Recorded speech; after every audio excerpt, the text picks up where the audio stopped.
A very good evening, friends. Once again, welcome to my YouTube channel.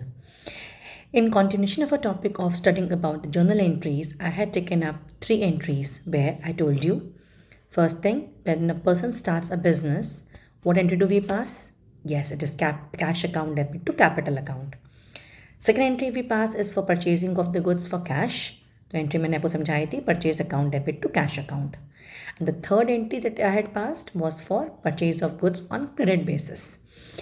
तो entry क्या थी? Purchase account debtor to creditors account. The 3 entries and the explanation was over. I hope it was clear with the proper logic. Now in today's video, I'll be taking up few entries of sales and expenses to explain you how we actually do it. Now, as you can see here, the 5th entry which is purchased furniture for cash. मैंने आप बताया है कि furniture जो है ये क्या होता है, फर्म के लिए एसेट होता है. तो जब हम एसेट फर्म में ख़रीदते हैं तो फर्म में अंदर फर्नीचर आया और कैश फर्म से बाहर गया, दोनों ही हमारे रियल अकाउंट हैं. तो रियल अकाउंट में जब एंट्री हम पास करते हैं तो क्या लिखते हैं? कैश बाहर जा रहा है, फर्नीचर अंदर आ रहा है. उसका रूल क्या है? Debit what comes in, credit what goes out. इसी के हिसाब से अगर आप देखेंगे तो एंट्री बनेगी फर्नीचर अकाउंट डेबिट हो जाएगा 6,000 रुपये से, टू कैश अकाउंट होगा 6,000 रुपये. और एक्सप्रेशन क्या लिखेंगे? Furniture purchased for cash. तो यहाँ तक हो गया. जब हमने सामान खरीदा और एसेट भी खरीदा तो क्या एंट्री पास करेंगे. अब 7 अप्रैल को लिखा है सोल्ड गुड्स फॉर कैश, यानी कि हमने सामान बेचा है और कैश फर्म के अंदर एंटर किया है.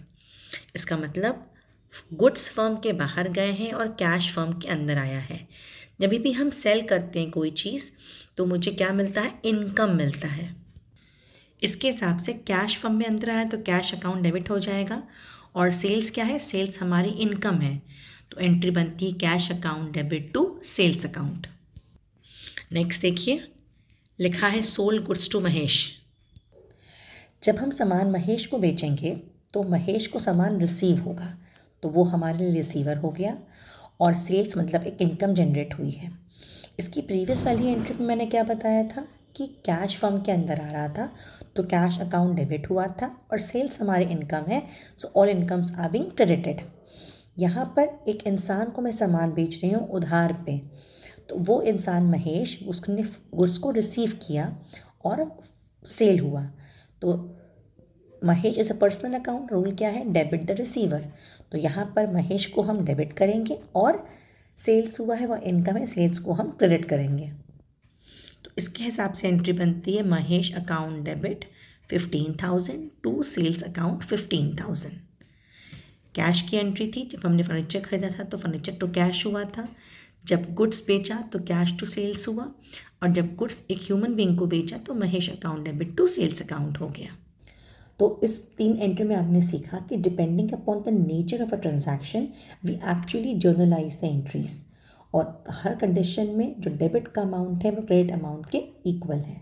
I hope these 3 entries are clear to you. See I am going quite slow because this is the basics. अगर ये एंट्री समझने में परेशानी होगी तो आगे अकाउंट्स बनने में बहुत प्रॉब्लम्स आ सकती हैं.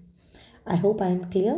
Still, if you have any doubts, you can write in the description box. I will try to make it more clear to you. Till then, stay safe, stay connected. See you in the next video.